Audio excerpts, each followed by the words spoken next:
Nós vamos então iniciar esta primeira sessão deste ciclo. Como podem ver, vai acontecer em 10 momentos. Esta ideia de fazermos na nossa escola estes ciclos é uma ideia que já iniciou o ano passado. Tivemos também, dedicamos também algum tempo a fazer o ciclo dedicado àquilo que é o pensamento hermético. Portanto, foram 3 aulas, ou 3 sábados de manhã, dedicados só à estrutura do pensamento hermético. E lançamos agora este novo ciclo para falar sobre estas 3 dimensões da vida, da natureza, e assim, vamos explorar um bocadinho esta ideia. Não são conceitos muito conhecidos, e por isso é que também o nosso objetivo como Escola de Filosofia é precisamente trazer algumas ideias que saem um bocadinho do âmbito daquilo que por vezes é o conhecimento mais geral do que temos sobre estas questões filosóficas. E é um tema desafiante que eu acho que vai ser bastante interessante, porque hoje o que vamos fazer é mais uma aula de definir alguns conceitos daquilo que significa o caos, o telos, o cosmos, a forma como se integra na própria natureza. Esta ideia também é muito importante da diferença entre aquilo que é o mito e o logos também. E por isso vamos ter uma aula um bocadinho mais de introdução ao tema, de introdução às ideias. Já na segunda aula já vamos aumentar aqui e aprofundar este ciclo. Vamos entrar dentro das cosmogonias, ou seja, perceber de que maneira é que estes 3 elementos se encaixam nas várias cosmogonias de antigas civilizações. E, portanto, colocamos do Egito à Grécia e aqui vamos, possivelmente até um bocadinho mais além, perceber a forma como depois tudo isto se entrelaça. E depois terminamos com a viagem dos heróis, que de uma forma simbólica o herói significa cada um de nós, portanto significa o ser humano em si. Que viagem é que, como seres humanos, estamos a fazer dentro desta dimensão do caos, do telos e do cosmos. Porque o nosso propósito, dentro daquilo que nós vamos estudando, nos vários níveis que temos da filosofia, por isso nós funcionamos como uma escola, efetivamente. Temos vários níveis de matérias, de disciplinas, de temas que vamos dando, e por isso convido já, desde logo, quem quiser iniciar esta viagem. Vamos abrir um curso no dia 11 e outro no dia 13 deste mês, precisamente que é a viagem da filosofia, que nos permite conhecer um pouco das coisas para além daquilo que muitas vezes é filosofia neste âmbito mais académico que nós conhecemos, ou mais escolar que nós muitas vezes também acabamos por receber, e ver esta filosofia dentro desta perspectiva mais global e mais integrada. E esse é o nosso propósito e o nosso objetivo como escola. E, portanto, o herói e já vimos em antigas tradições, em antigas civilizações, como por exemplo na grande obra do Mahabharata, nós encontramos um herói que está personificado por Arjuna, por exemplo, entre muitos outros exemplos que poderíamos dar, até o próprio, falávamos há pouco do ciclo do eterno retorno, não é? Há sempre um herói que realiza a sua jornada. Se quisermos ir buscar Joseph Campbell nesta ideia incrível da jornada também do herói, e o herói significa sempre o ser humano, significa sempre o ser humano na sua capacidade e na sua possibilidade de poder retornar, digamos assim, a esta ideia do uno. E nós vamos falar muito destas 2 dimensões, do uno e do múltiplo, e perceber de que forma é que isto se integra nesta espécie de descida ao múltiplo e de subida ao uno, à unidade. E esta é quase como fechar o nosso ciclo que vamos realizar. E, portanto, hoje começamos a viagem e espero que possamos estar todos até ao final para podermos compreender o propósito do ser humano. Há sempre uma ideia importante quando nós falamos sobre estes temas, que é o facto de que nunca vamos conseguir descobrir totalmente o mistério daquilo que estamos a falar, não é? Essa é uma ideia. Todo este mundo, tudo aquilo que passa para a dimensão do invisível já é um mistério por si mesmo. E sendo um mistério, nós não conseguimos ter a certeza absoluta nem a verdade absoluta do que é um mistério. E por isso, nós, sobre esta perspectiva filosófica, não podemos falar com certezas absolutas, porque a certeza absoluta é verdade, e a verdade é algo que ninguém tem. Portanto, nós vivemos com as nossas pequenas verdades, vivemos com as nossas pequenas ideias, que muitas vezes podem ser iguais ou diferentes da verdade do outro, mas esta ideia de verdade absoluta, como a capacidade que nós temos de ver todas as perspectivas, é até humanamente impossível. Portanto, nós não conseguimos, sob o ponto de vista conceptual, ter a capacidade de ver todas as perspectivas. Portanto, ter um ângulo de 360 graus, nós não temos esta capacidade.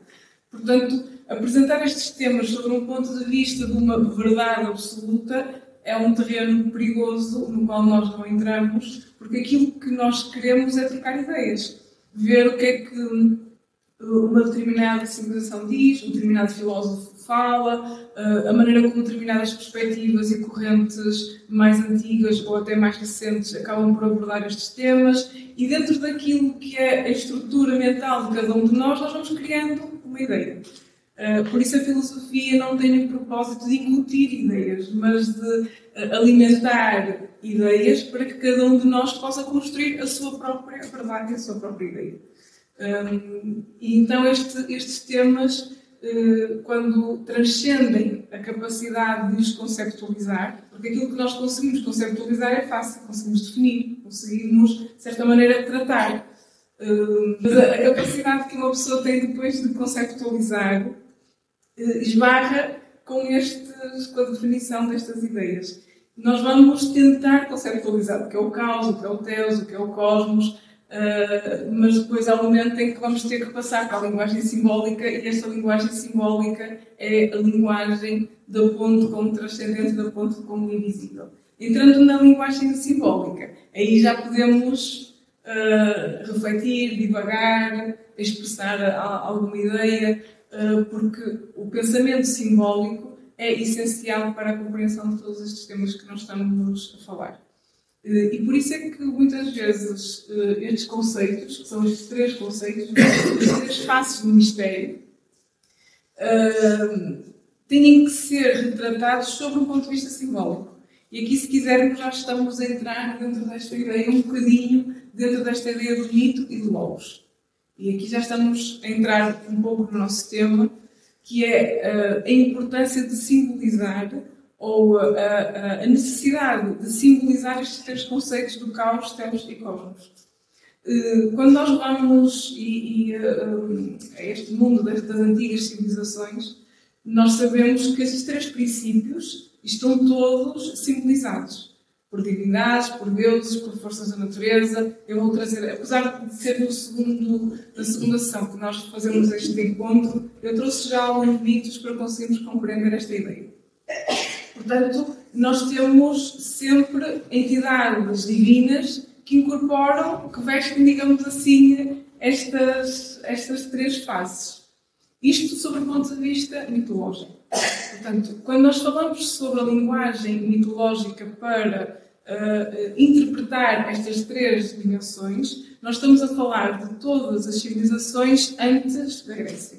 Portanto, quem introduz a ideia do logos, ou seja, interpretar estas três dimensões da natureza sob uma perspectiva mais racional, porque o logos integra a racionalidade, enquanto que o mito integra a simbologia. Quando os pré-socráticos iniciam o seu caminho filosófico, naturalmente não aparecem de repente, não é? Portanto, tudo é uma consequência, digamos assim, uma transmissão de conhecimento de umas civilizações para as outras, mas não vamos deter aqui, porque senão perderíamos algum tempo. Eles já trazem esta ideia do pensamento racional. Não descartam o pensamento mitológico, porque os mitos, sabemos que a Grécia está cheia de mitos e o pensamento greco-romano estão invadidos de mitos muito importantes e muito, para eles, estruturantes, que narram precisamente o cenário e a forma como estas três ideias se relacionam, porque Caos, Teos e Cosmos é como se fossem três personagens de uma história, digamos assim. E, portanto, todos os mitos retratam a forma como eles se interrelacionam. Então, quando entra esta ideia do Logos, que é olhar para estes três conceitos e pensar, vamos os racionalizar, vamos falar sobre eles de uma forma mais conceptualizada, retirando o mito. Não é que o mito saia de cena, mas é uma questão de dar prioridade. Enquanto que as antigas civilizações explicavam estas três dimensões através do mito, portanto, priorizavam o mito, mas tinham o Logos atrás, com o pensamento clássico grego, priorizam o Logos e colocam o mito atrás. Há sempre que pensar que em nenhum dos momentos mito e Logos estavam dissociados. Eles trabalhavam sempre em unidade. Quando nós vamos aos mitos, falamos de mitos cosmogónicos do Egito, por exemplo, não significa que não existia Logos, que não existia uma intenção racional daquilo que estavam a tratar. Existia, efetivamente, obviamente. Mas a primeira imagem era o mito da criação, que podemos encontrar em Ísis, Osíris e Horus, a ideia de Sete como elemento do caos, o elemento destruidor. Portanto, mas para eles, atrás, existia a dimensão do Logos. Eles sabiam o que é que estavam a falar, sobre o ponto de vista racional. Mas a maneira como faziam chegar todas estas dimensões era através, precisamente, da linguagem mitológica. Até porque a própria linguagem mitológica, que é o símbolo, é muito mais fácil de levar a consciência à ideia do que a dimensão racional. E todos nós precisamos de símbolos. Vamos ver aqui entrar aqui numa questão que acho que vamos todos compreender, e aqui entramos já dentro do nosso tema. Temos aqui três entidades que conhecemos, não é? De uma forma geral, acabamos por conhecer.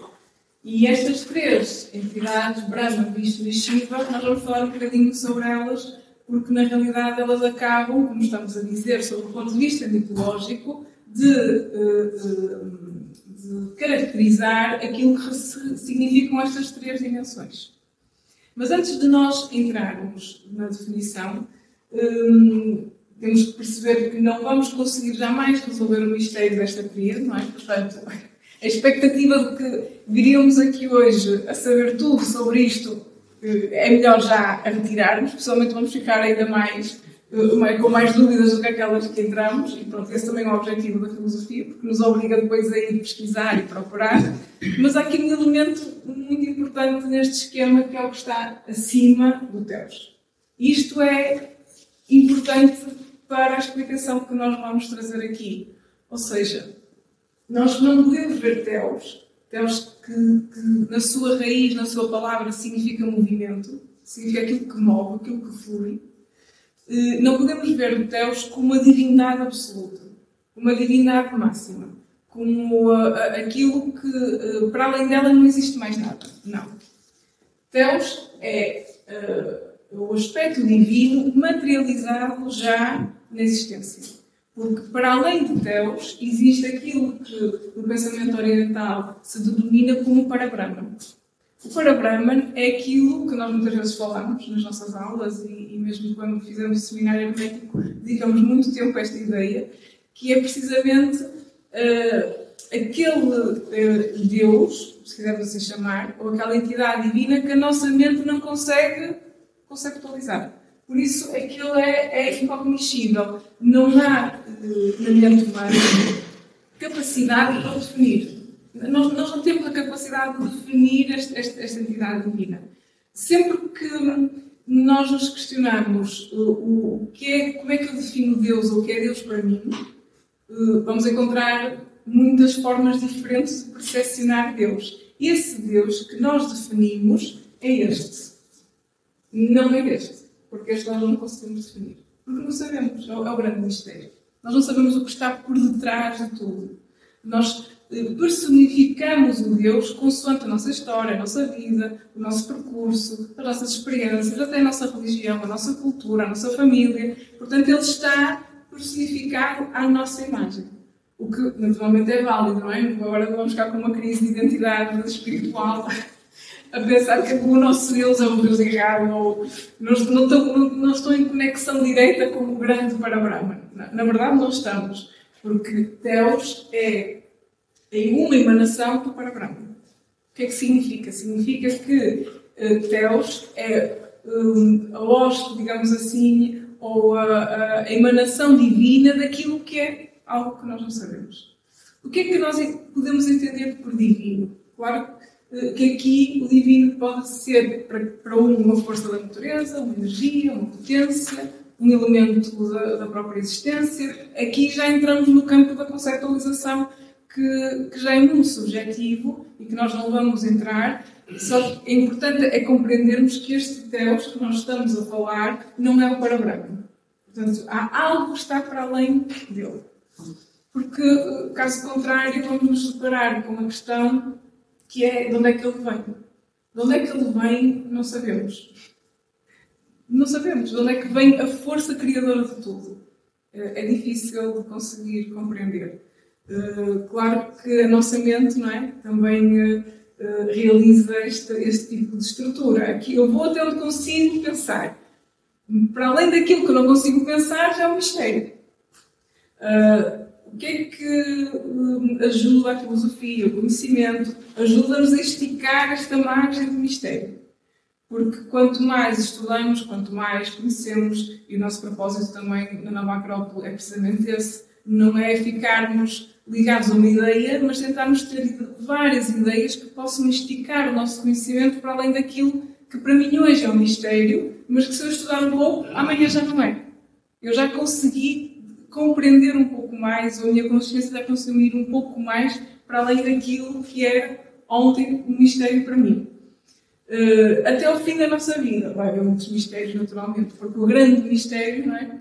É a porta última para a compreensão do todo, e isso naturalmente é algo um bocadinho mais difícil, mas a possibilidade de podermos perceber que aquilo que antes era um mistério para nós já não é, isso acaba por ser efetivamente uma vitória contra a própria ignorância, não é? Que é um dos propósitos do conhecimento.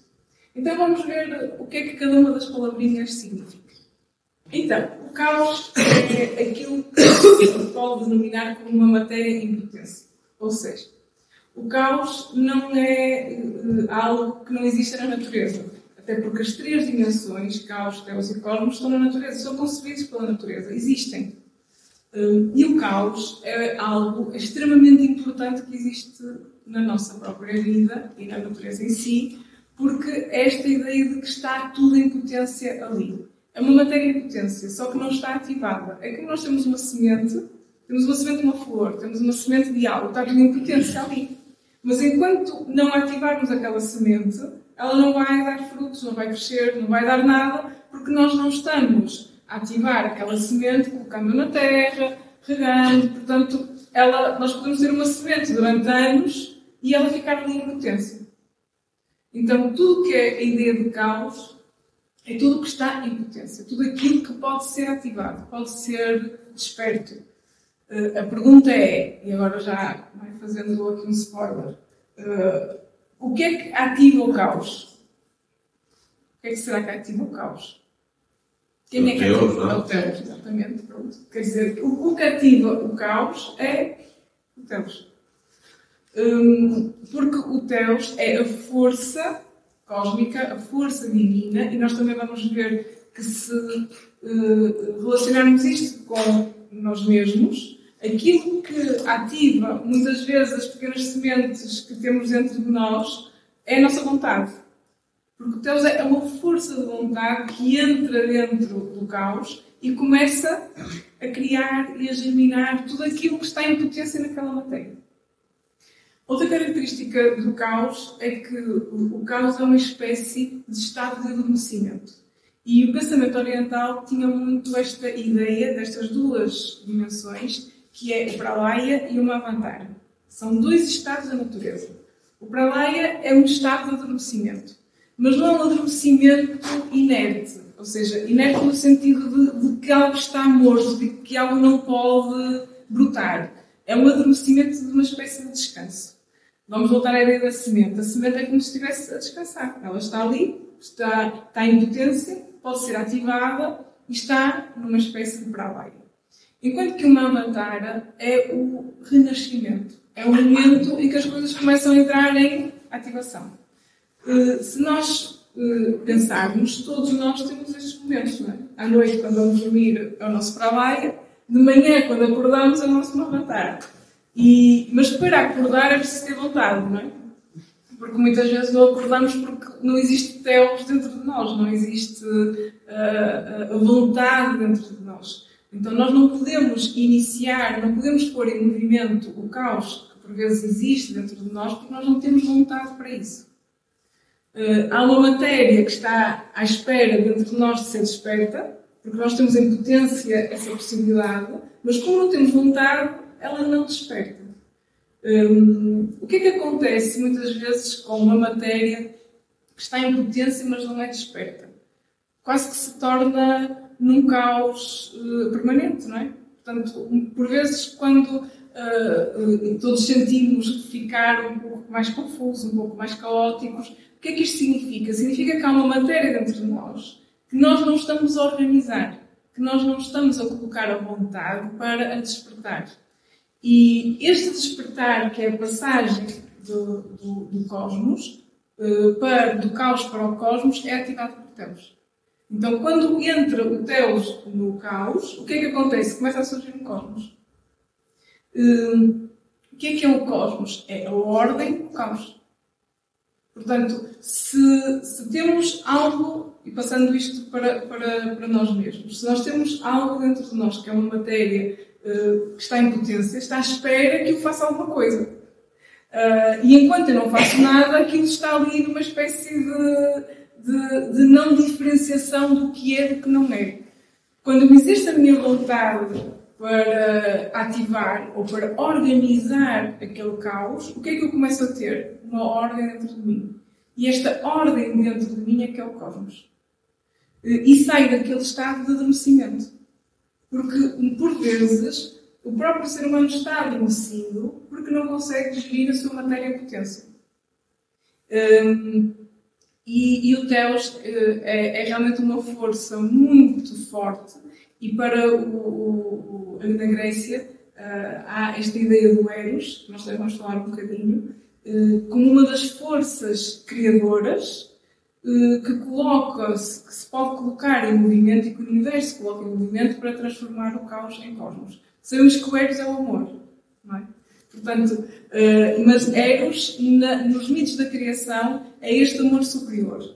Portanto, não é o amor que depois Plutino vem falar da Vênus Pandemos, não. É este amor superior.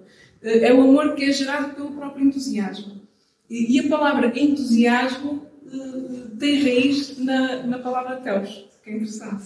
Quando nós estamos entusiasmados, nós convertemos o nosso caos, a nossa matéria em potência, em cosmos. A falta de entusiasmo, que é a falta de Telos em nós, faz com que muitas vezes estejamos num estado de pralaia constante, num estado de adormecimento constante, porque não estamos a conseguir ativar toda a matéria em potência que nós temos dentro de nós e organizar para que possa efetivamente florescer. É como termos uma semente interna, mas não a colocamos na terra por vários motivos, não é? Ou por medo, ou por falta de coragem, ou por falta de acreditarmos em nós mesmos. Ou porque também não estamos a ter a visão de como é que podemos colocar aquilo em movimento. E enquanto não houver a vontade e o entusiasmo, que é esta parte mais divina da criação, não há início. E isto é outra ideia importante, é que só se sai de um pralaia com a intervenção divina, que é Telos.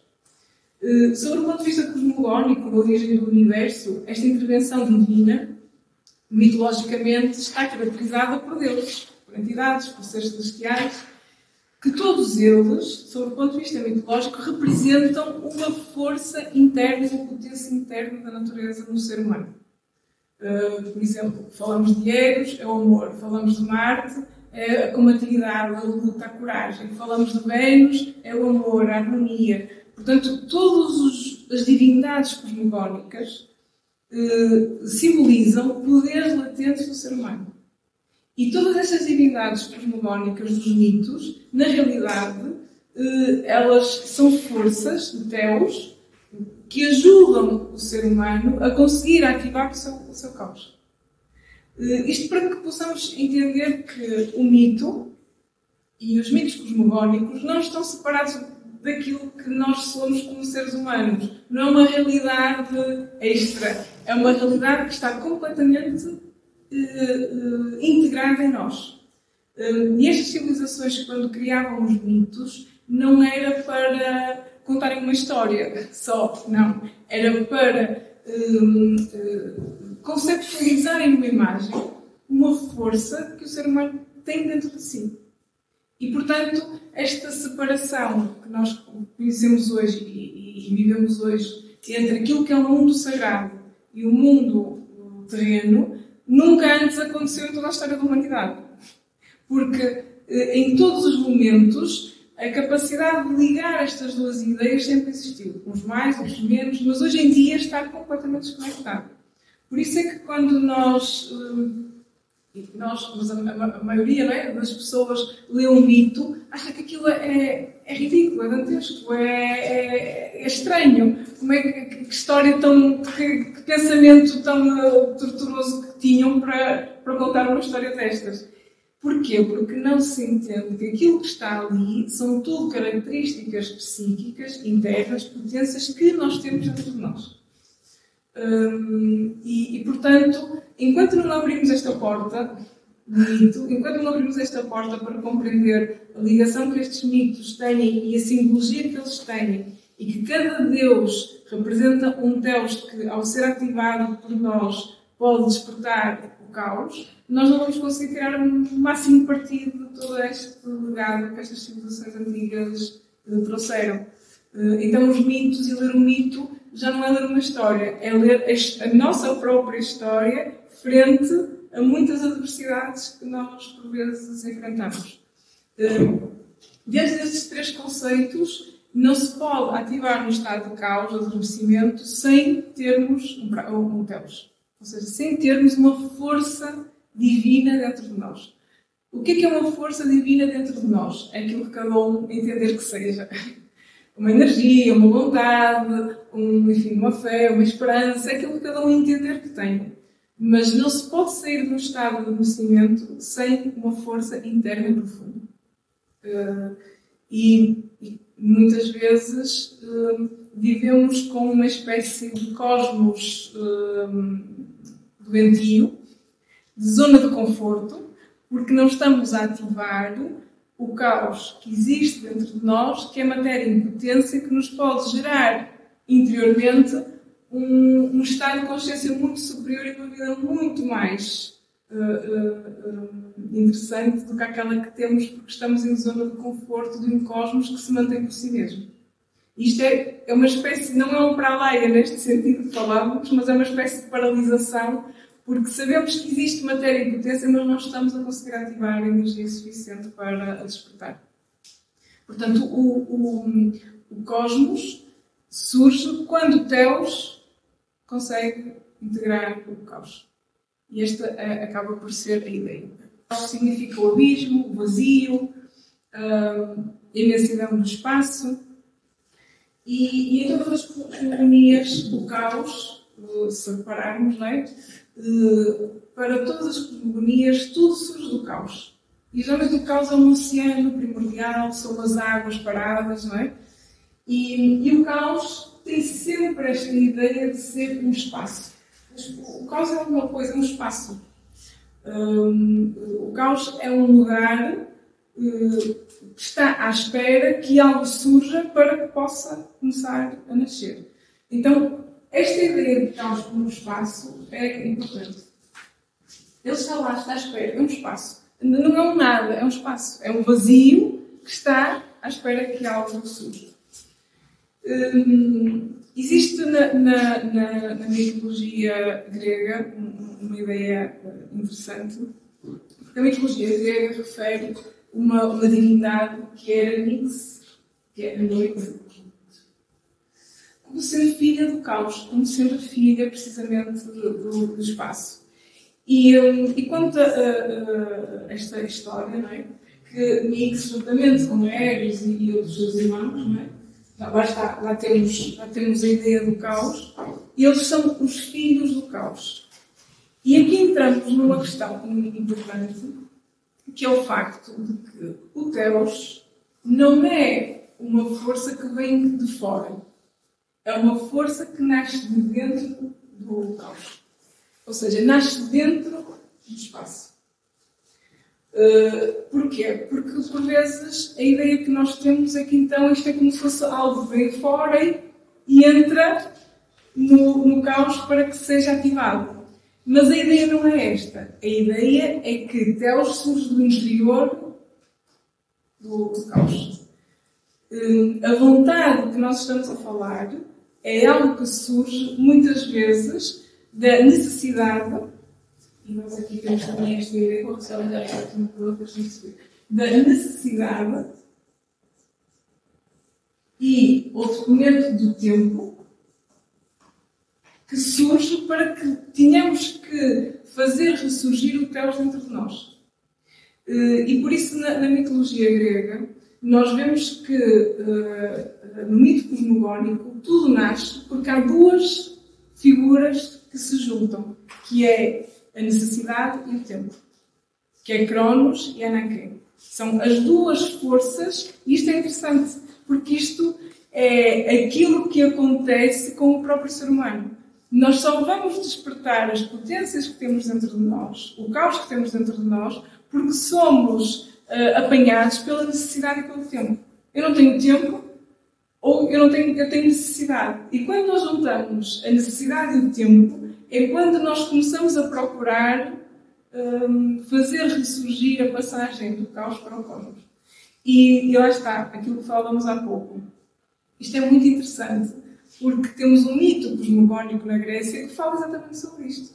Com duas entidades mitológicas, que estão representadas por Cronos e Ananke, que são precisamente os deuses do tempo e da necessidade, que, ao se juntarem, o que é que eles vão fazer? Vão gerar um ovo cósmico, e dentro desse ovo cósmico vai nascer, precisamente, brotar Fãs, que é o chamado Protogoro, que é o primeiro ser luminoso.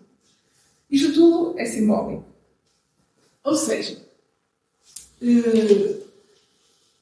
nós temos o primeiro ser que nasce, que na realidade significa o cosmos já em movimento, que é precisamente esta imagem deste Deus que surge, e a ideia do ovo cósmico é uma ideia que aparece em muitas civilizações. Já no Oriente também temos esta ideia de que algo surge dentro deste ovo cósmico. O ovo cósmico é um espaço, o caos, no qual está a germinar algo. É o caos que já está em movimento para poder gerar aquilo que é o cosmos. E aquilo que é precisamente a divindade que vai permitir perpetuar o estado de cosmos. Porque, se pensarmos, não é? Algo tem que perpetuar o estado de cosmos, não é? O cosmos não se mantém sozinho. Uma ideia que muitas vezes nós falamos. Nós, todos os dias, temos que arrumar as nossas coisas, não é? Portanto, o cosmos não se mantém sozinho. Nós temos que intervir constantemente na vida para a vida estar arrumada, para a vida estar organizada, para as coisas estarem em harmonia. Quando nós não arrumamos, o que é que aparece? O caos. Portanto, o caos está sempre presente. O caos é uma força sempre presente, sempre. E a única forma de combater o caos é com a nossa ação que gera o cosmos. Esta figura, que temos aqui o Protogonos, os Fãs, este mito é um mito grego, mas que está integrado dentro daquilo que são os mistérios órficos. Muito interessantes. E os mistérios órficos falavam desta figura como sendo uma figura central, precisamente, do nascimento de toda a ideia cosmogónica. E este Protógonos é ele que vai manter o cosmos. É a entidade divina, o Deus, que tem como propósito manter o cosmos. Se este Protógonos, que é o primeiro nascido, não é? Se desaparece, vamos imaginar que desaparece. O que é que acontece à humanidade? O que é que acontece à natureza? É invadida pelo caos. Temos outro mito, também interessante, eu vou passando aqui à frente, da mitologia nórdica, também, muito interessante.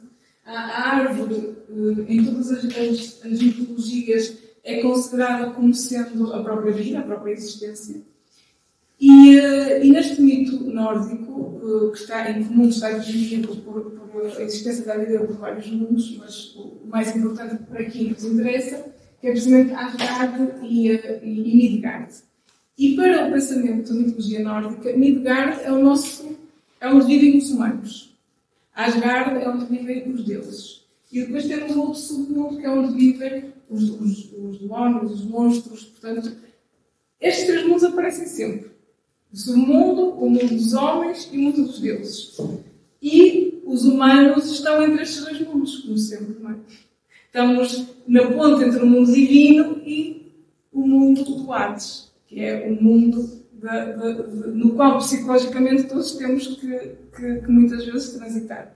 É a mesma ideia que o Hades, não é? Todos os heróis vão ao Hades. Todos os heróis vão ao submundo. Não é por acaso, porque é necessário ir ao submundo para se poder ressurgir nos deuses. Mas este mito tem algo interessante, porque fala de uma cobra, que é precisamente Jormungand, que circula Midgard. Está sempre a circular Midgard. Sempre. Sempre. E a serpente tem um simbolismo muito forte nas cosmogonias das antigas civilizações. A serpente significa, ou pode significar o caos, ou pode significar o caos em forma de cosmos. Ou seja, um caos que está ali, sempre a circundar, sempre à espreita, e que, não existindo intervenção divina, ele acaba por atacar, digamos assim, não é? Portanto, Midgard, que é onde habitam os humanos, está sempre a ser rodeado por este caos. Sempre, constantemente. Por isso é que quando nós deixamos de organizar, e quando dizemos organizar significa intervir divinamente nas coisas, as coisas ficam em estado de caos. Porque esta serpente está sempre a circundar. Sempre. Portanto, esta serpente que circunda Midgard, ela simboliza o caos em forma de cosmos. Mas atenção, ela está sempre à espreita, porque basta não haver intervenção divina para que ela depois possa se transformar efetivamente em caos. Então é como uma espécie de... A nossa vida é como uma espécie de algo que está sempre a exigir equilíbrio. Na verdade, nós temos constantemente que repor equilíbrio. E a vida é uma busca constante por este equilíbrio. Se pensarmos, não é? Não só no físico, o físico é aquilo que é mais fácil nós compreendermos, mas sobre o ponto de vista mental e emocional, esta serpente está sempre à volta. Ou seja, o caos está sempre a rodear, seja a nossa parte física, emocional ou mental. Se não existe uma intervenção divina dentro deste conceito mitológico que estamos a falar, da nossa dimensão emocional ou mental, quando damos por ela, a mente já está completamente caótica. As emoções já estão completamente desorganizadas.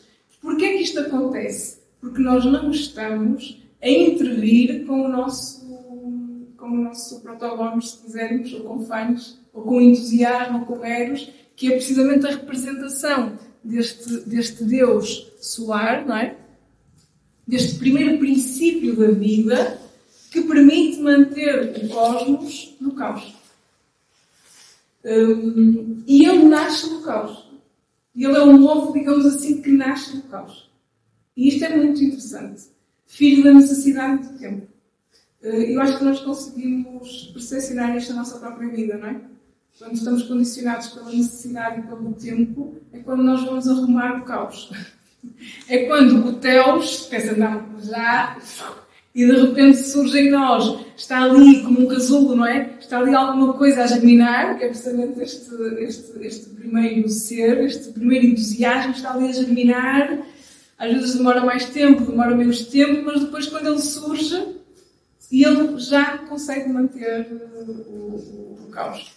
E depois de ele surgir, ele fica, permanece. É uma espécie de confiança, é uma espécie de segurança, é uma espécie de entusiasmo que se torna permanente, porque afinal eu consegui sair desta situação. Mas parece que é necessário termos que juntar estas duas entidades, que lá está, que não é por acaso que surgem no mito, que é a necessidade do tempo. É muito interessante. Características deste primeiro Deus. Este primeiro Deus tem um caduceu, um bastão, que significa precisamente, simboliza o conhecimento, significa a sabedoria, a estabilidade daquilo que se sabe. Tem uma tocha, que é o fogo, precisamente, o fogo da humanidade, uma espécie de Prometeu, não é? Como trazer o fogo divino da mente, da capacidade de exercer uma inteligência sobre as coisas, porque a ordem está sempre relacionada com a inteligência, sempre. E, portanto, esta capacidade de trazer inteligência às coisas e que está simbolizada pelo fogo. O fogo tem esta simbologia. É a mente superior que nos permite organizar as coisas através da inteligência e da estratégia. Porque sem inteligência e estratégia não há ordem. Então, esta tocha que ele acaba por trazer.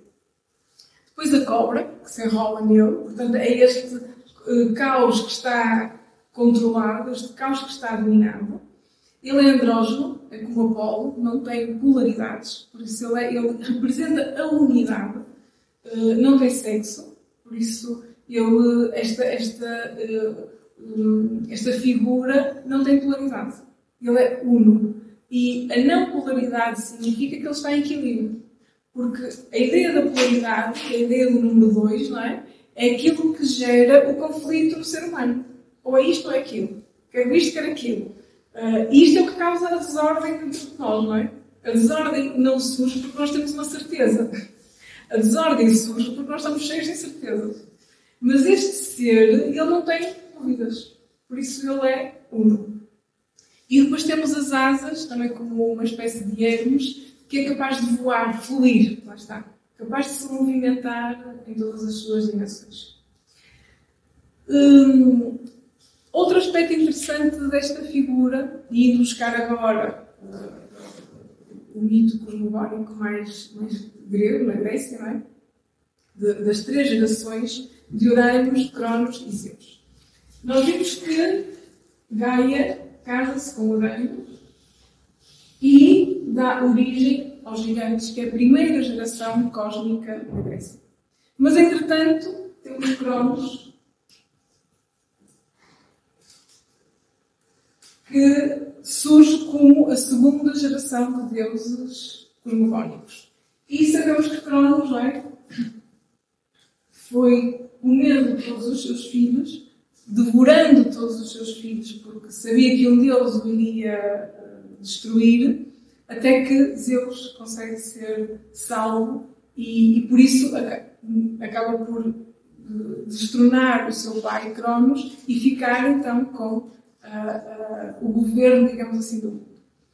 Simbolicamente, o que é que isto significa? Significa que num primeiro momento Uranus simboliza este espaço divino.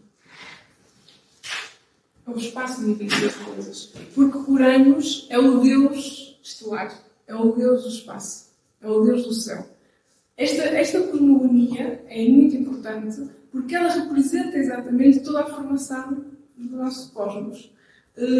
Não é por acaso que é Urano, Cronos e Zeus. Não é que eles se lembraram que seja assim. E aqui é que é importante nós compreendermos a racionalidade que existia por trás de tudo isto, de todas estas ideias. Cronos é o tempo. Muito importante. E o que é que significa o tempo? Significa a primeira divisão do espaço. O tempo cria a primeira divisão do espaço. Portanto, temos o espaço e o tempo gera a primeira divisão. E esta primeira divisão, que é criada pelo tempo, gera a dualidade. E Zeus o que é que vem trazer? Zeus vem trazer a ordem. E vem trazer a justiça. Então, espaço, tempo e ordem. Porque para gerir o tempo que foi criado dentro do espaço é preciso ordem. E Zeus é precisamente a terceira geração cosmogónica, na qual, sob o ponto de vista mitológico, nós nos encontramos neste momento. Sob o ponto de vista mitológico, não é? Que é a ordem e a justiça dentro desta dimensão cósmica. E, claro, mas estes são os principais. Estas são as entidades cosmogónicas de regência do poder do universo num determinado momento. Todas as suas descendências são elementais forças da natureza que ajudam a manter a existência com estes princípios. Aquilo que faz com que haja a necessidade da ordem é precisamente a separação, é a dualidade. E por isso, o cosmos, o caos, quando está em matéria, em potência inerte, ele é não diferenciado. O que é que isto significa? Significa que o espaço não está diferenciado. Não é, o que significa não estar diferenciado? Não há dualidade, não há nada. Não há polos, não é? Quando surge o tempo, começa a polaridade. Mas também quando surge o tempo, começa o cosmos a circular. Só que é preciso alguma coisa para manter o cosmos. Então vem a ordem. E é aqui que nós encontramos uma outra definição muito interessante destas cosmogonias em relação a estes poderes da criação. Se quisermos passar isto para dentro de nós, é exatamente a mesma coisa, não é? Há um espaço, nós temos um espaço de possibilidades, mas é um espaço de matéria diferenciada. Nós não estamos a fazer nada daquele espaço. Nós não estamos a aproveitar aquele espaço. Então está em caos. Então, está em potência, mas está adormecido, está em paralelo. Não estamos a conseguir fazer nada daquele espaço. Até que pode vir a necessidade, não é? E o tempo, e nós pensamos, eu tenho mesmo que fazer alguma coisa. E o que é que vamos fazer? Ativar o espaço. Quando ativamos o espaço, nós vamos nos encher de dúvidas. Ou seja, o espaço vai ficar diferenciado. O que é que isto significa? Significa que este espaço vai começar a gerar muitas linhas. Não é? Porque há uma dúvida disto, há uma dúvida daquilo, há incertezas, há receios. Portanto, aquele espaço que não tinha nada começa a ganhar movimento. O que é que vai manter este espaço em cosmos? É o Deus que está dentro de nós. Que pode se representar pela nossa vontade, pela nossa inteligência, pela capacidade que nós temos de manter o entusiasmo naquilo. Para quê? Para podermos fazer com que este espaço ativado, ou seja, com que o caos ativado, permaneça constantemente em cosmos. Mas isto é um trabalho cíclico, porque o tempo de Cronos também nos vai fazer outra coisa que são os ciclos. E por isso, estas divindades cósmicas geracionais, que significam que há ciclos. Há ciclos que fecham, que abrem, que fecham, que abrem. E nós temos que ter a capacidade de que, a partir do momento em que ativamos um espaço, esse espaço vai ter ciclos. Não vai ser sempre o mesmo. Vamos imaginar, iniciamos uma amizade, uma relação, um trabalho. É um espaço que estava em potência, foi ativado. Esse espaço, ao ser ativado pelo tempo, vai ter ciclos, vai estar sujeito a ciclos. Ele não vai ser sempre o mesmo. Então, Cronos é também o Senhor dos ciclos. O que é que nos mantém nesta capacidade de manter o cosmos? É a ordem e perceber que, dentro dos ciclos, nós temos que manter a ordem. Porque a ciclicidade, que é outra característica do cosmos, da natureza, acontece porque estamos sob a regência do próprio Saturno. E nunca podemos esperar que um ciclo mantenha o espaço da maneira que estava antes. Isto já é a nossa resistência, não é? A nossa resistência a que as coisas não mudem. que as coisas não se modifiquem, mas é inevitável. Portanto, é inevitável. E isso faz parte da dimensão do tempo. Outro facto curioso é que Fanes entregou o seu bastão a Nix à noite e o seu bastão foi passando para Urano, Cronos e Zeus. Ou seja, o seu bastão de conhecimento, o bastão que Fanes tinha de conhecimento da vida, da natureza, dos mistérios, da mente, foi passando pelas várias gerações cosmogónicas. Portanto, Urano teve o seu bastão, Cronos teve o seu bastão e Zeus também. Mas acontece que Zeus engoliu este bastão para ficar com o poder total sobre a natureza e sobre os mistérios. Portanto, ele é o portador do poder total sobre os mistérios, para que mais ninguém tenha este conhecimento.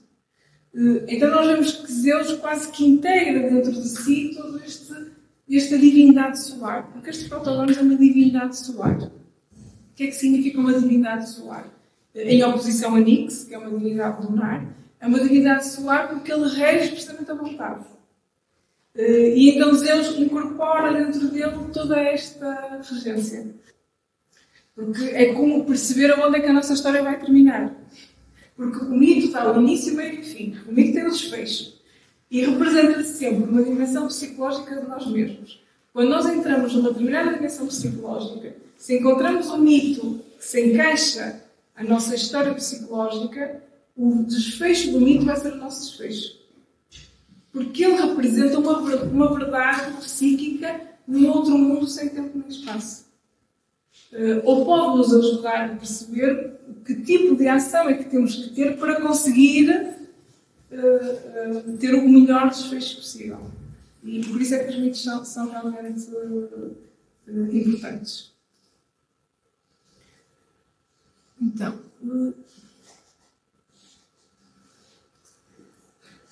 aquilo que falávamos, não é? É a primeira luz solar, é a primeira expressão de Telos, é a luz que rompe do caos para iniciar o cosmos. E ele rompe do caos.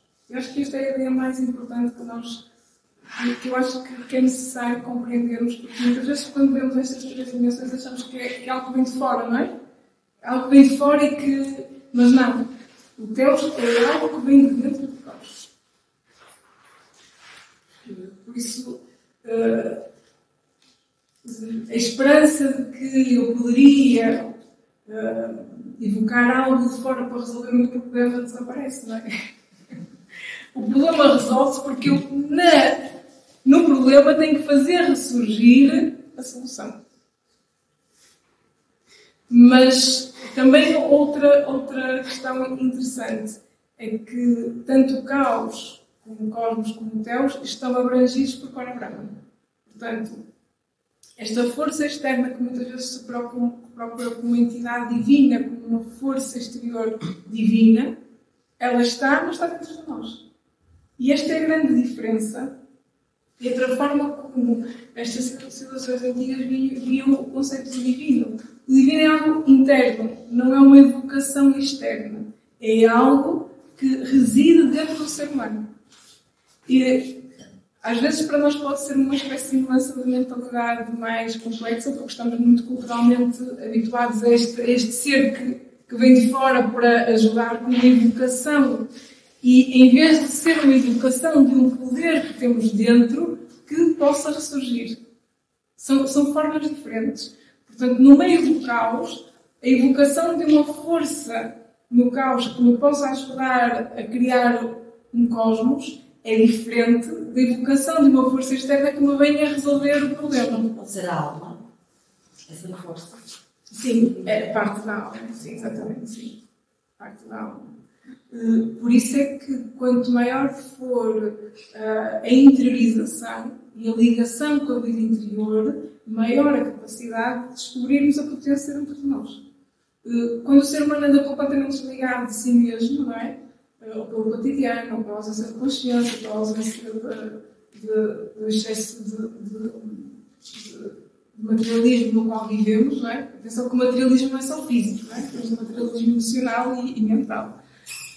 esse desligar da sua componente interna faz com que não consiga encontrar uma potência interna para lidar com o seu próprio caos. E muitas vezes... sim, conhece a ti mesma. Exatamente. Que é a máxima da nossa escola. Sem isso não conseguimos ativar potências internas, exatamente. E que muitas vezes, primeiro, não se apercebe que está em caos, não se apercebe que está completamente em para lá e completamente adormecido, e quando se apercebe, não sabe o que fazer. Um estado de caos sem consciência gera muitas vezes aquele vazio interior que o ser humano sente, em que a sensação que tem é que tem tudo, mas na verdade não tem nada. Este vazio interior, não é? Uma das doenças psicológicas mais difíceis atualmente, porque é esta falta de entendimento em que eu fiz tudo para participar na sociedade, portanto, cumprir todas as etapas da sociedade, mas parece que não tenho nada dentro de mim. Este vazio interior é o caos. É um caos não reconhecido. Porque um caos reconhecido dói, mas eu reconheço. Eu sei que dentro de mim está uma confusão. Eu não consigo gerir o que se passa no meu interior. É um caos reconhecido. Eu sei que existe um espaço, lá está, adormecido, que eu preciso resolver, eu preciso ativar. Isto é um caos reconhecido. O que é extremamente importante também. Um caos não reconhecido gera a sensação de vazio, porque eu não entendo, porque eu não compreendo porque é que eu estou assim. Eu não entendo o que é que se passa. Este eu não entendo o que é que se passa é um caos não reconhecido. Porque quando eu percebo que existe, eu vou buscar ferramentas para, quando eu não tenho a noção daquilo que existe, eu não consigo atuar. Portanto, quando há este reconhecimento do caos, e voltamos àquela ideia anterior, não é? Eu, por necessidade, tenho que resolver. Quando há esta emergência da resolução. E então aí começa a fazer uma espécie de casulo, não é? Que é este ovo cósmico, para poder gerar dentro de mim uma força, que é este protobónus, que quando o ovo parte, eu consigo resolver. É uma força interior que nasce. Só que nós temos que a gerar, durante algum tempo, não é? A partir do caos. Ou seja, o próprio Teos é algo que nós geramos dentro de nós.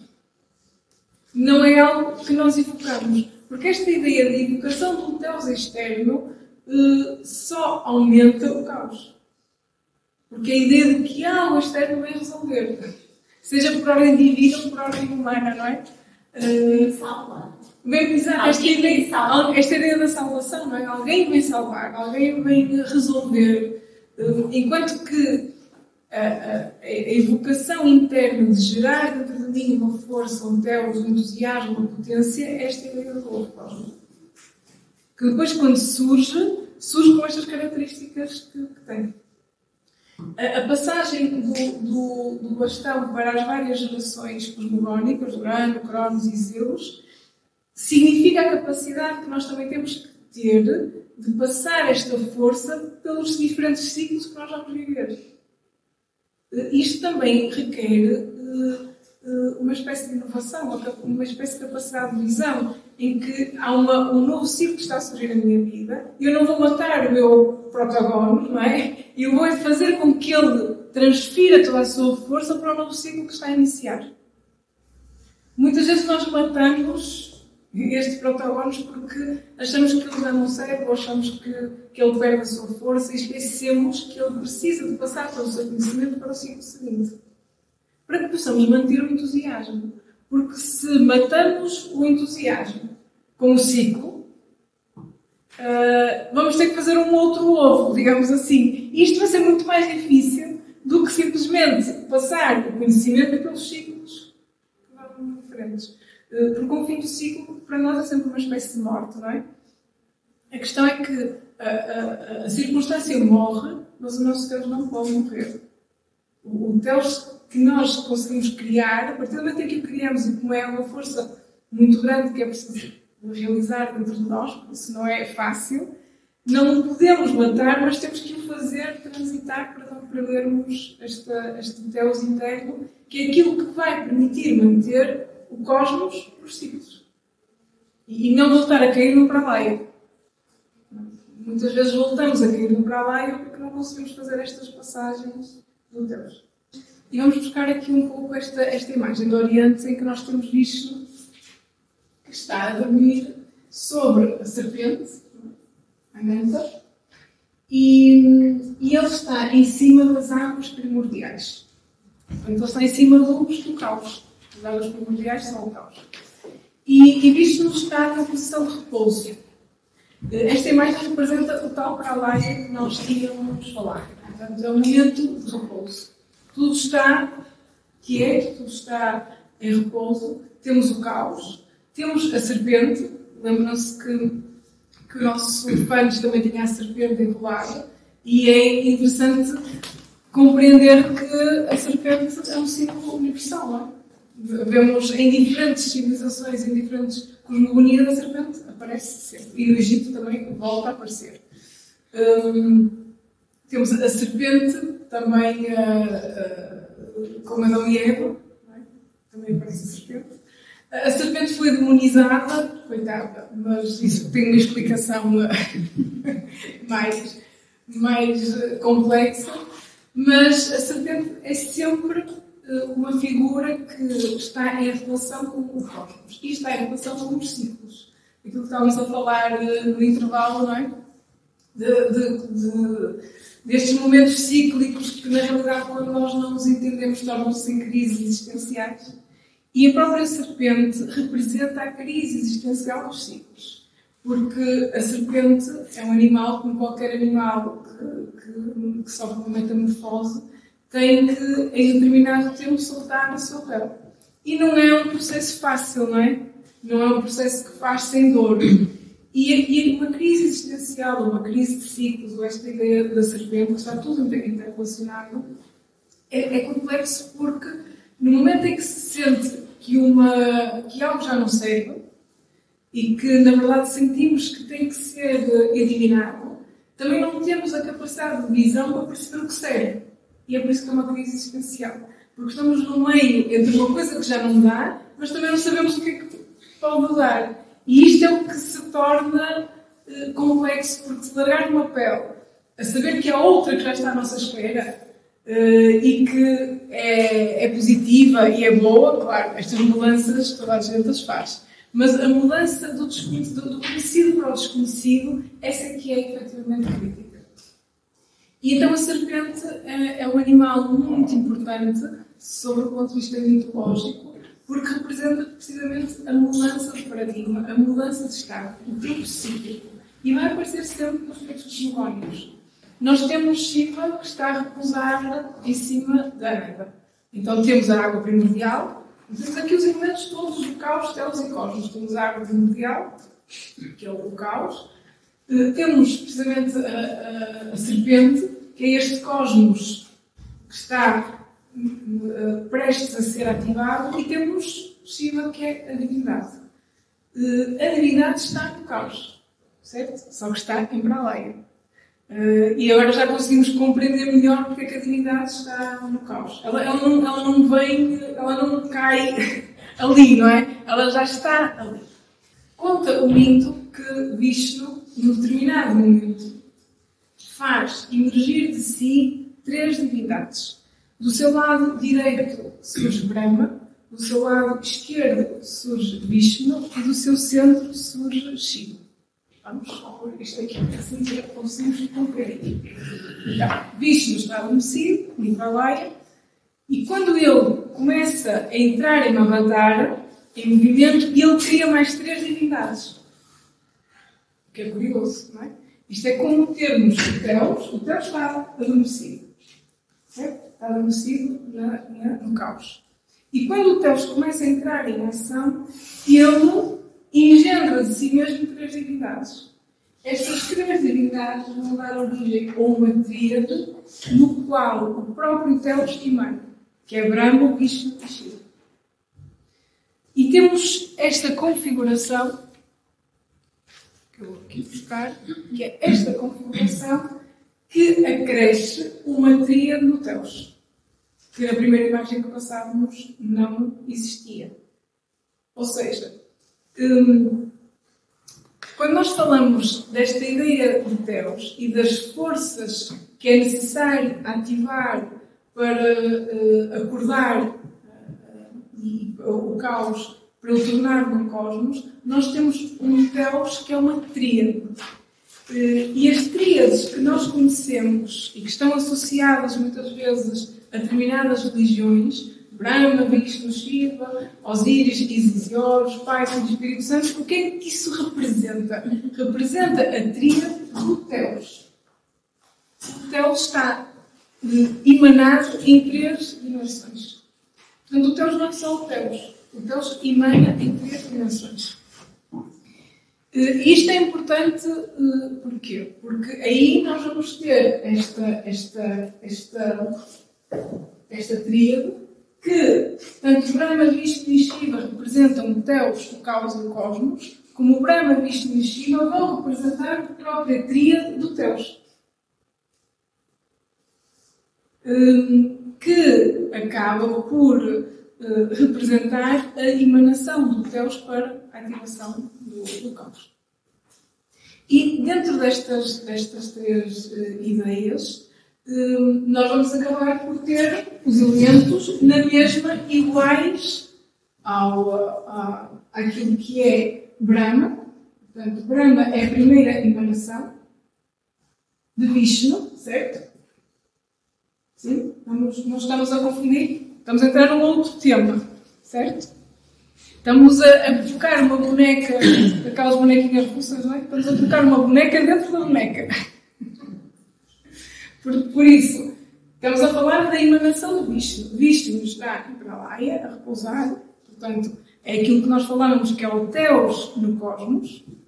Este Teos é ativado no cosmos, mas quando ela é ativada dá origem a 3 divindades, a 3 emanações, que é denominado como sendo o triplo logos. Os 3 logos, as 3 dimensões de Teos.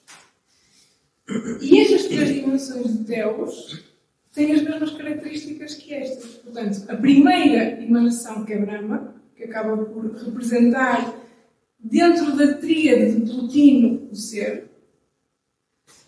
E aqui entramos no Logos. Plutino, que é um dos filósofos mais importantes da antiga Grécia, e ele aparece, que na verdade surge mais em Alexandria, e ele aparece associado à escola neoplatónica. E Plutino foi um dos filósofos que teve como propósito fazer ressurgir todo o pensamento de Platão, numa época em que o pensamento platónico já estava a entrar num certo desconhecimento e, acima de tudo, o propósito dele era voltar a trazer novamente toda a ideia da transcendência para aquele momento histórico. E, portanto, Plutino cria esta tríade à luz, precisamente, da tríade mitológica. E aqui entramos na primeira parte que falamos desta nossa apresentação, da diferença entre Logos e mito. Plutino cria uma tríade baseada em Logos. Então, ele, para Brahma, diz que é o ser. A primeira emanação de Vishnu é o ser. A primeira emanação de Teos é o ser. A segunda emanação de Vishnu, que é o próprio Vishnu em si, é a inteligência. Aqui já estamos no Logos, certo? Já estamos a conceptualizar. Portanto, esta é a tríade que Plutino apresenta para explicar a emanação de Teos. E ele utiliza estas concepções. Já não utiliza o nome de deuses. Já estamos no Logos, certo? E Shiva, que é a criação.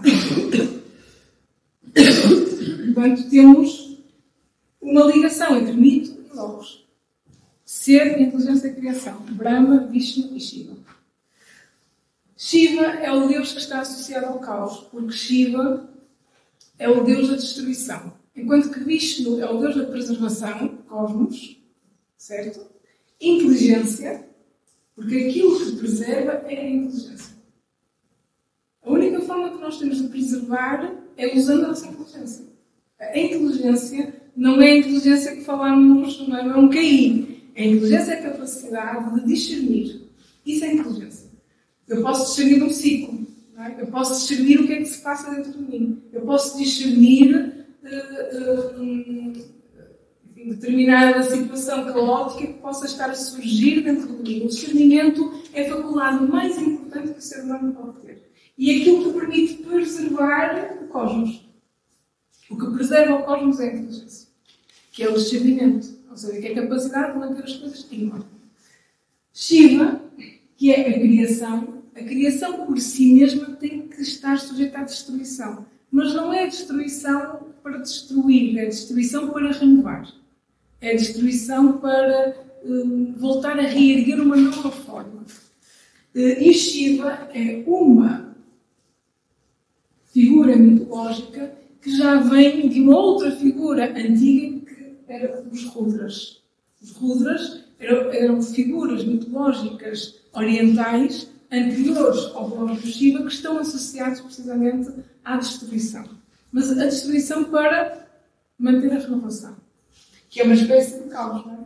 Se passamos sob um ponto de vista psicológico, o caos é aquele momento em que a matéria diferenciada torna-se indiferenciada. Vamos supor, temos aqui este copo, não é? Isto é uma matéria diferenciada. Tá, é o copo. Se eu o partir, vai estar numa matéria diferenciada. Já não vai haver copo, portanto já não há copo. O que há é estilhaços daquilo que era um copo. O que é que eu vou fazer com aqueles estilhaços? E este é o momento do caos. Porque eu já não posso voltar à forma antiga e eu tenho que reinventar a forma nova. É a destruição, é o caos. Aquilo pode ficar ali no estado para lá, não é? Pensar o que é que vou fazer, o que é que não vou fazer. Claro que há copos mais difíceis de resolver do que um copo físico, mas o pralaya é como é que eu vou retornar ao cosmos? Como é que eu vou fazer com que este copo volte a ser matéria diferenciada? Volte a ter utilidade, posso reconstruir. E isto é o momento do pralaya. Até que surja a necessidade e o tempo. Eu tenho mesmo que fazer alguma coisa disto. É necessidade. E não tenho mais tempo. Então o que é que vai emergir de mim? Um Deus, ação, a vontade. E eu vou pegar naquilo tudo, nos estilhaços todos, e vou, com a minha inteligência, vou reinventar e preservar algo que possa fazer com aquilo. Por isso, o que é que isto quer dizer? Quer dizer, e fazendo esta analogia que pode ser mais fácil. Eu sou o Vishnu que olho para o copo, não é? E nesta ação de ter que fazer alguma coisa, eu vou ter que fazer surgir de mim 3 valores, princípios, virtudes, que é ser, que é o que é que eu quero que isto seja, inteligência, como é que eu vou organizar isto, e criação, que é fazer. Entende? Só para percebermos porque é que de Vishnu nasce um triplo logos, que é uma tripla reflexão, uma tripla forma de como uma espécie de passos, não é? Que é necessário ter para nós podermos tirar o caos e transformar num cosmos. Porque a pergunta poderia ser, mas como é que nós então é este Deus que surge? Mas depois na prática como é que resolvemos isso? Através da ideia de ser, inteligência e criação. O que é que eu quero que aquilo seja? Primeiro princípio fundamental. Eu vou olhar para aquilo, o que é que eu quero criar com aquilo. Claro que eu posso olhar para os estilhaços e pensar, fazer uma jarra. A jarra é a ideia. Obviamente que depois vem a inteligência. Como é que eu vou fazer uma jarra? Fazer um desenho, um esboço. Isto é aquilo que eu quero fazer com esta jarra. Quando eu passo para a criação, naturalmente que a jarra depois vai sendo adaptada com inteligência e criação à situação. Pessoalmente não vai ser a jarra que eu tinha idealizado. Mas para isso é que é preciso ser inteligente. Que é adaptar a jarra à criação. Porque se ficamos na ideia, nós não vamos conseguir fazer nada. Por isso é que são precisos os 3 princípios. Ser, inteligência e criação. Primeiro, o que é que eu quero fazer? Aquilo. A inteligência é para o fazer. Portanto, organizar a energia, as coisas, tudo o que eu necessito para fazer e criar. Eu, quando olho para os destilhaços do copo, a inteligência é pensar, eu não vou fazer um copo, porque o copo já não me serve. Muitas vezes a ideia de querer voltar atrás e querer dos destilhaços fazer a mesma coisa que nós tínhamos, foge à inteligência e foge à criação. E a capacidade de olhar para o copo e pensar, não, agora fazer uma jarra porque é muito mais útil para mim, é isto que nós estamos a falar. É pegar no conhecimento ancestral, como todas essas civilizações, que foi desmembrado, e pegar nele, que é o mesmo, nós estamos a falar dos mesmos vidros, não é? Do copo, pegar nele e voltar a criar uma nova forma. Por isso, a nível do conhecimento, a nível da sabedoria, na verdade ninguém inventa nada. Tudo já está criado, tudo já está escrito. O que acontece é que cria-se com base na circunstância e com base também no próprio conhecimento que se tem. Acaba por ser essa a ideia. Esta ideia tripartida, não é? Do próprio Vishnu, não é?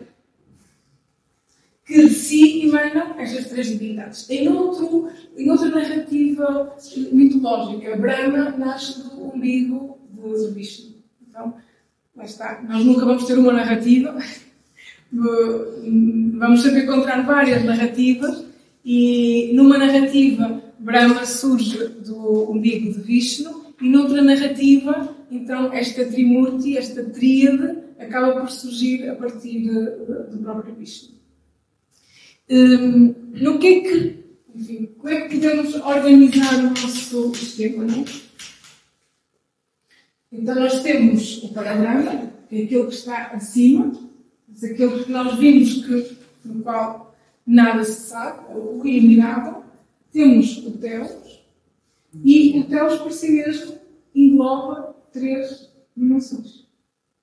O Teos é uma tríade. O Teos não é uma unidade, é uma tríade. É uma tríade de três forças que ajudam na criação do universo, que é Brahma, Vishnu e Shiva, neste caso, vamos buscar esta ideia, mas que são três forças que também estão dentro do próprio ser humano para que possa gerir o caos e que dentro deste caos possa sempre fazer circular, porque na realidade caos e cosmos estão sempre a circular. Estão sempre em dimensão circular. E com isto temos este esquema, também indo buscar Platão, dos três mundos de Platão.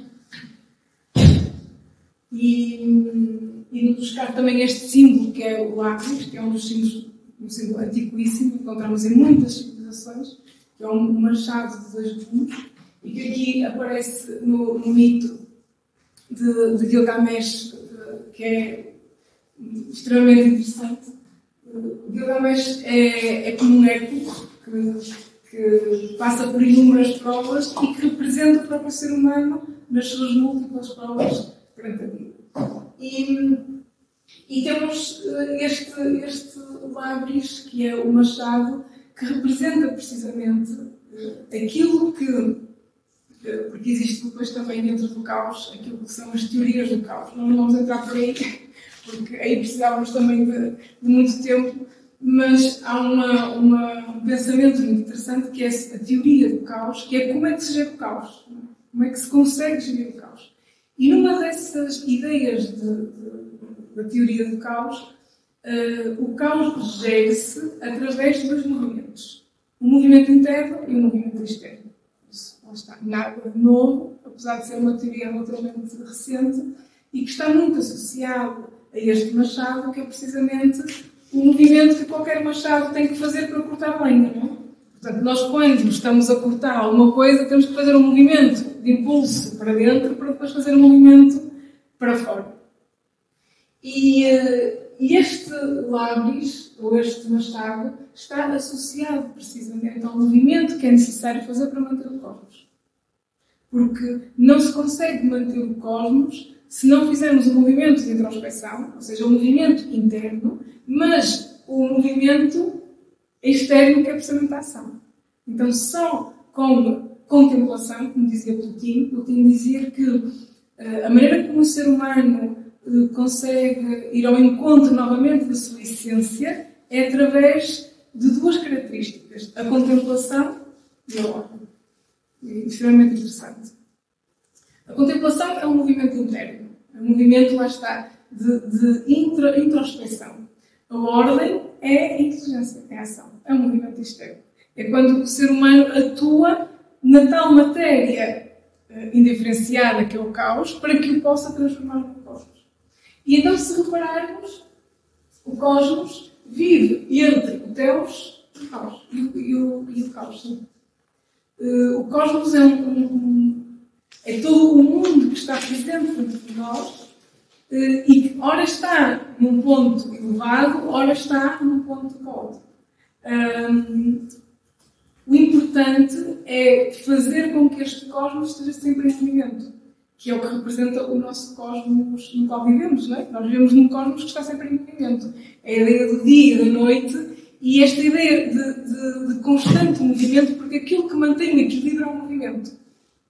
Se quisermos buscar a ideia de uma bicicleta, não é? Como é que se anda de bicicleta? Como é que se equilibra uma bicicleta? Se nós paramos andar de bicicleta devagar é muito difícil, porque requer um equilíbrio muito superior ao da bicicleta em movimento. Portanto, as coisas equilibram-se por movimento. E muitas vezes estes pralaias, não é? Que é a ausência de movimento, potenciam enormemente o desequilíbrio. Atenção que é um movimento inteligente, não é? Se vamos buscar o Plotino. Não é uma ação, é sempre a ação e o movimento indo buscar o interior e o exterior. Porque a ação interior, porque a contemplação também é uma forma de ação. Mas a contemplação é uma forma de ação interna. Estar sempre nesta forma de ação não gera criação. Porque se só estamos sempre em reflexão, em meditação, em introspecção e não agimos, não há criação. Mas, por outro lado, se só estamos constantemente em ação e não há contemplação, não há noção nem discernimento do que é que nós queremos fazer. Por isso voltamos aqui a esta ideia, não é? Da inteligência e da criação. Portanto, contemplação e ordem. Como sendo os dois movimentos. Portanto, o cosmos é um constante circuito, é um movimento. A partir do momento em que o cosmos para, imaginemos que o nosso cosmos parava. Isso seria, talvez se fosse no estado para lá, novamente, não é? Para saber.